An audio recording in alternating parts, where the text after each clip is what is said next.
Hello, my name is Kim Taeee. Since 2011, I've been working on the security breach countermeasures and development, and also perform security work in various fields such as data analysis.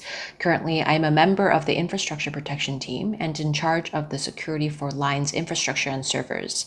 Currently, Line operates more than 20,000 HIDS units for server security, in other words, host security, and the number of installations have been increasing very rapidly over the past few years. Even right now, the number is increasing. For your reference, more than 30,000 units are expected for next year. So managing and operating these many agents is no easy task for admins. Therefore, some changes were needed for the agent operation in Line, and a lot of minds work together to provide a more efficient and safe infrastructure. So at this time today, we will share about what we've been thinking about and on how to efficiently operate the continuously increasing quantity of agents. If you run a lot of agents, of course, you'll face as many troubleshootings. If one issue affects the multiple servers, there will be a situation in which you have to choose between security or service. So we've prepared several examples for your understanding. First, let's look a brief look at why host security is so important and what are the differences and advantages it has from the existing network security and why Line focuses on host security. As you can see, the security market has been moving rapidly from the traditional network security to host security over the past few years.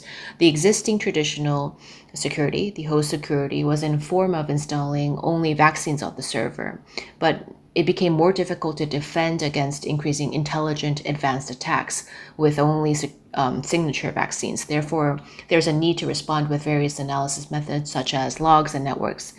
Next, let's look at the problems with existing network security and the benefits of host level security. Of course, it will be more complicated, but the basic form of network security is as follows. First, the pattern that IDS detects by mirroring packets in the backbone or switch, and the inline configuration of the IPS for blocking are very typical. However, it is no exaggeration to say that as security requirements are gradually strengthened, almost all traffic is encrypted. In order to inspect encrypted traffic, it is necessary to go through the decryption process, which is difficult to understand in the existing IDS and IPS. So it is necessary to build a decryption solution. If a failure occurs in the mirroring section, all servers below it may be exposed to outside threats. In addition, if the equipment is configured in line for blocking, it may expose to external dangers and at worst, service interruption. And then, of course, in the section without network security equipment, an unknown security hole will occur. So these points of failure and security holes might damage the critical continuity and the security of the service. And the market trend is rapidly changing in terms of reducing the scope of failure and further strengthening the security through host level agents. In addition to these failure points, it is difficult to apply detailed policies for each server, as common policies have been set for each network section. But configuring more detailed and appropriate security policies through agents installed on each server is also a main advantage of host-level security. Finally, there's one more thing I want to add. The attack on the lateral movement through the SMB vulnerability, which has become an issue and has been a hot topic in many media companies over the past few years, since such attacks were within the network and it's necessary to detect and defend directly from the host. So why did Line introduce HIDS? Just because host security was important? No, of course not. Line is currently in a hybrid environment. In addition to external clouds such as AWS and GCP, we were operating in a legacy environment and a private cloud platform called Verda. In such a variety of environments, the boundaries of the network became increasingly blurry. And as a way to protect all infrastructure, we focus more on the host from outside to inside. So let me mention about line introduced and operated HIDS. So let's take a quick look at which security modules were supported. Integrating monitor that detects tampering with various objects such as IPS, files, and processes, which can block attacks through packet inspection, as well as anti-malware that functions as a vaccine, and firewall that implements access control at the host level, and log inspection that analyzes system and application logs. It is an integrated security solution that provides more than one or more functions. What do you do if you first introduce an agent? You have to deploy it. No matter how good an agent you have, it's no use if you have it installed on the server. Now we will see how we are effectively deploying agents to many servers. First, when is the best time to deploy an agent? It may be before the server is delivered to the developer or before the service is opened. Installing the agent while the service is in progress is a concern for failure and places a burden on the developer. So the infrastructure protection team consults with the IT department to configure the installation in the most ideal stage, which is the provisioning stage. In this way, omissions in installation and burning processes can be minimized. So we plan to have agents deployed on all servers. And currently, the installation targets designated by Line Infrastructure Protection Team are as follows. Key targets include FinTech, Windows Server with relatively many vulnerabilities, and LineDevday, which is Line's private cloud. As mentioned earlier, FinTech and Windows servers are subject to mandatory installation for security reasons, and periodic management and monitoring are required. It is configured to be installed automatically by the IT department, and the installation script is prepared by the infrastructure protection team for each service. Here, the reason for dividing by service is that the OS platform and the application are different only for fintech services, and as it is an important service, it is very sensitive to failure. So you need to create a policy for each service in advance and apply it to the agent immediately upon installation. The configuration of the policy will be described more in detail later. In the case of LineDevday, an init script is used to run the install script every time a VM is created. Due to the nature of an agent that provides integrated security functions, depending on the spec of the servers with low memories only use anti-malware functions. It's divided and distributed so that the policies can be applied. So a VM-based creates something called an golden image, and there are many cases where the image is copied. And in that case, modification requires a lot of steps, and it's difficult to maintain the latest version. In the past, the Windows server was deployed in the golden image method, and at the request of our team, the scripts were applied at the end of provisioning to operate more flexibly. With this automation of deployment, the number of agents increases dramatically. Currently, the number of agents is over 20,000 units. As you can see in the graph, it has increased rapidly for the past 2 years. And the first thing we did with this rapid increase was to separate the manager and the database. In order to provide a stable security for many servers, it's necessary to configure an architecture that can respond more flexibly as well as high availability. So what is the flexible architecture created by Line? First, in order to ensure high availability, 3 or more manager servers and 2 databases are configured according to their characteristics. In particular, the database, which is an important system, is in charge of the overall management, such as operation and management backup by the DB team. So this is probably the most common configuration so far. However, Line operates a private cloud called Verda. In the case of Verda, as it provides various services such as network and database, in addition to computing services such as the server and the Kubernetes, the number of agents occupies the largest portion of the total. And due to the nature of on-demand, as many as 300 units or more repeatedly created and deleted per day, the quantity is unpredictable. So the manager is composed of 2 units outside and 4 units inside Verda. The reason is that if the manager is configured only externally, the network bottleneck will have occurred on the Verda side, as well as the load in the manager's position of having to download the agent installation file. So by configuring a manager inside the Verda like this, you can easily create and configure a VM if you need to increase the manager as well as the load balance. As the number of agents increases, the managers are also separated and the quantity increases, and then the logs will be distributed as well. It is efficient to collect them in one place, consolidate them, and then send them where it's necessary. So in line, security logs generated from all solutions, including the host agents, are collected in a central connector and sent back to the log gateway. And this enables the correlation analysis of events occurring in various solutions. And then we are analyzing and responding in various ways, such as syncing the Elasticsearch with line service notification through collected firewall logs and sending notifications about abnormal access. What I think is most important is operation and management. As with most solutions, it's becoming increasingly difficult to manage as the service expands and when there are new services are created because different policies are created. So let's take a look of how Line is responding to this problem. First is access control. As the number of servers increases, the accounts that need to be managed and the access method becomes complex. The infrastructure protection team that I belong to, the CSIRT team for event analysis, and other departments may need access. So is it really efficient to add each account to the manager and have separate permissions? The most efficient way to manage your account is, of course, consolidation.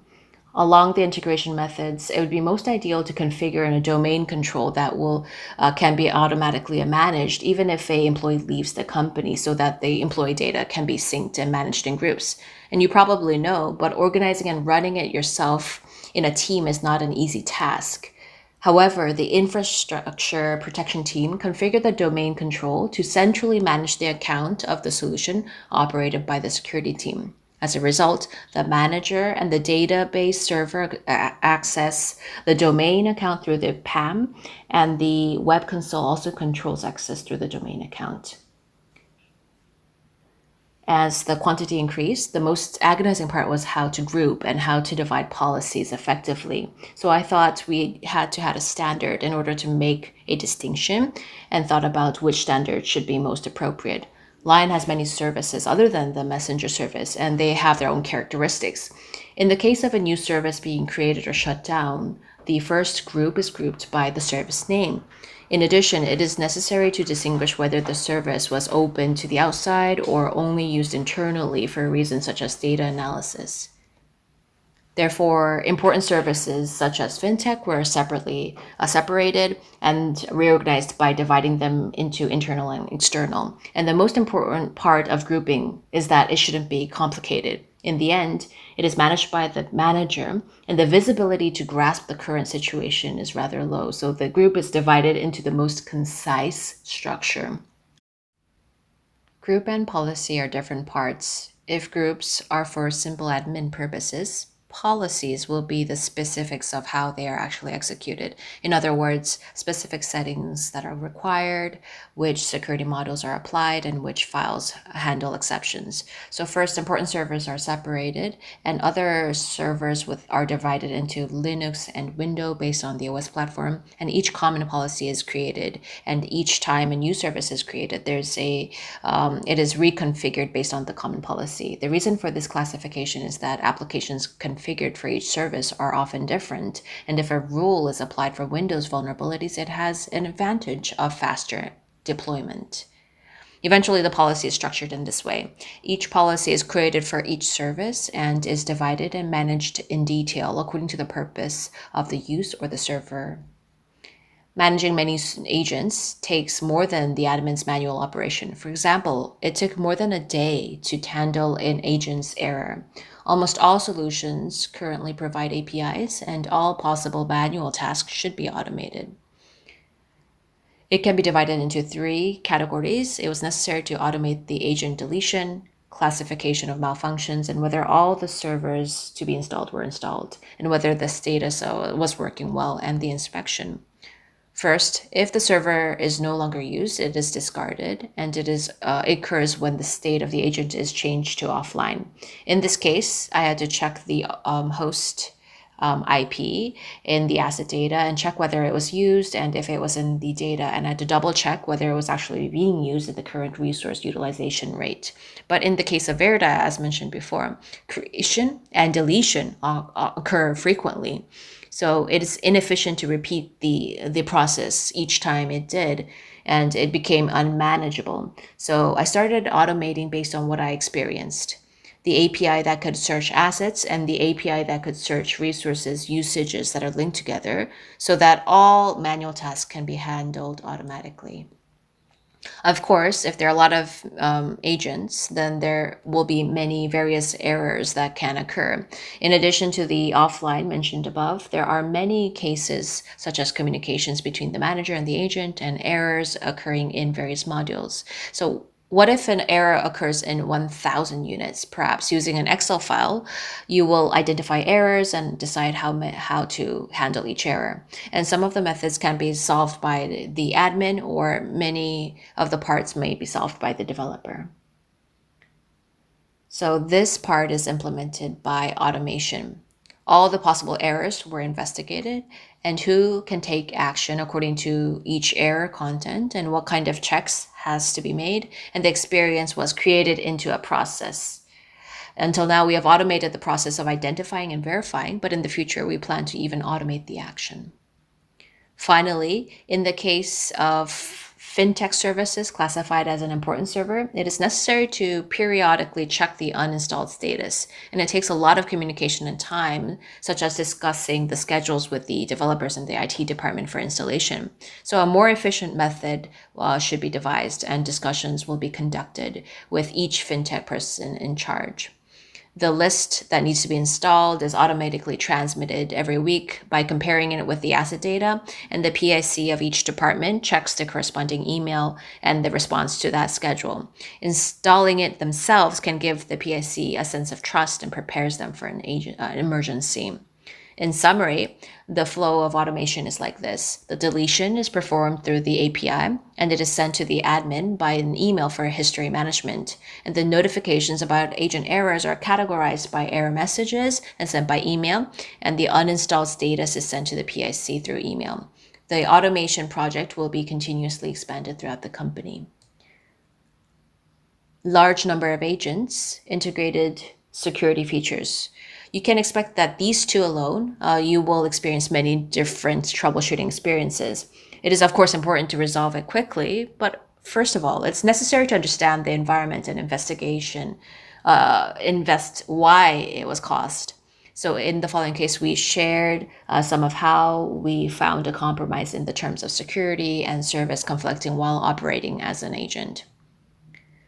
This case was not resolved for about 3 months. So first of all, if you look at the contents of the current Verda Kubernetes service, the VKS, the anti-malware is blocking the umount operation that occurs in the kubelet. And if you disable the kernel model in the anti-malware, it works well. So I received a request that they wish to throw an exception for the file system that is the target of the umount. First of all, even if the file system exception was handled as requested, it wasn't really resolved. And a test server was provided to reproduce the symptom, and we tried to come up with a solution. First of all, we did look at the general Kubernetes environment and compare it with the Verda environment. This picture is a typical Kubernetes environment where the kubelet daemon is in question runs on the host. For reference, the kubelet is a daemon that manages pods and exists as an agent in each node.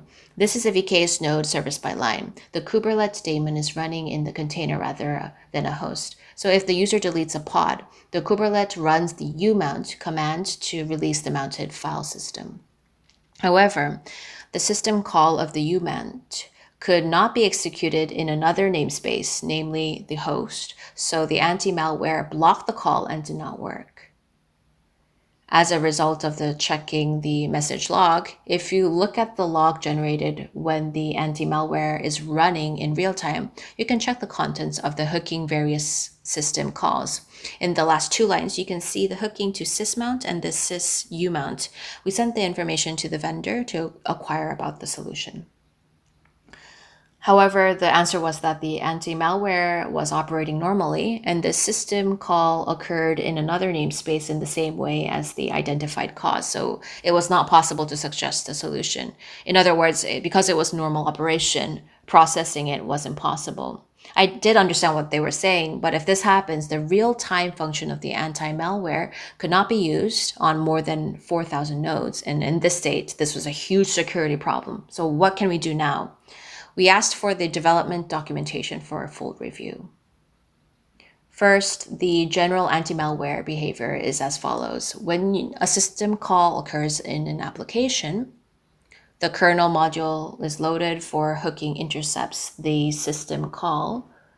And after obtaining the handler and analyzing the execution,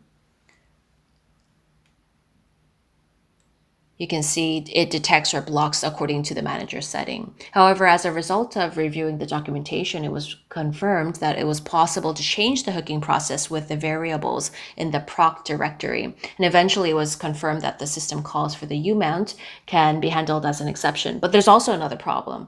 All the files in the proc directory exist in memory, and when the agent is restarted, it's changed back to its original value. If the parameter has changed the node where the agent is already deployed, then the monitored continuously. If it has changed the original value, the exception setting must be applied again. First, we discussed with the Verda team and wrote a script that checks the status every minute and changes the parameters. And by creating a pod that executes the script, we deployed it to the node where the agent is already installed. However, in order to change, the pod must have root authority, and it was judged that it was not appropriate for security to reside on the node with such powerful authority. So we had to look for another plan. So as plan B, when the Docker file exists, the kubelet runs in the container, and the script to change the kernel parameter is written and registered in the scheduler. As for the deployment method, for the node where the agent is already installed, a pod with root authority is temporarily deployed to create a script, and the file is registered in the scheduler.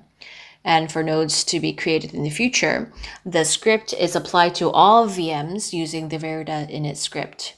In this way, all work was completed for 4,000 nodes, and anti-malware was able to be operated in real time. At that time, about 4,000 servers were targeted, but the use of VKS services are increasing. If the issue was not resolved at that time, it may have required a full review of the solution as well as the anti-malware function.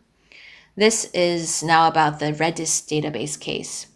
The inquiries that were that the Redis performance was reduced by 50% by the security agent, and a confirmation request was received from the DB team. Basically, if anyone runs an HIDS, the monitors and the server and files and processes and packets, it is commonly low that it can affect the performance by some extent.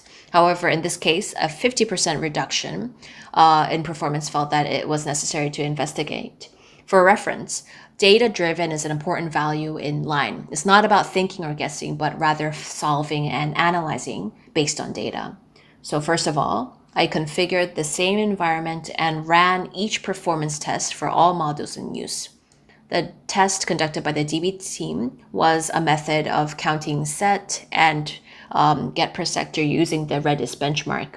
In the same way, each module was tested and classified into remote and local. Eventually, you will see a significant difference between the remote and local in the IPS function. First, with this help from CSIRT team, we conducted a full investigation on IPS rules, and as a result of checking the rules that affect the performance, all ports were inspected. Therefore, the port exception handling was performed for 25 rules that were considered to have very low aggressiveness with the DB port. Before the rule adjustment, the test figure showed a performance decrease for about 70%. However, after the rule adjustment, we were able to achieve a significantly higher performance improvement than before with a reduction of about 15%. One thing I would like to mention in this section is that these numbers are simply benchmark tests, so it might be different from the actual operating environment. If the exact cause had not been identified, there would have been a case where all IPS functions had to be turned off for the database server. However, this is an example of providing continuous security by finding a compromise between the service and security. So far, in order to effectively manage an increasing number of agents, Line has made an architecture configuration that is flexible so that it can be expanded easily and quickly, and establish a system that can be centrally managed by integrating logs and accounts. And in addition, in order to effectively secure many and various services, it has been classified according to appropriate criteria, and unnecessary manual tasks have been automated. And finally, after trying to find a compromise between security and service, we made sure that safe security can be maintained. Building this foundation cannot be done by the security team alone. We believe that Line's culture of cooperating and sharing knowledge with each other across the boundaries of teams for common goals can provide safer services. Thank you very much for your attention.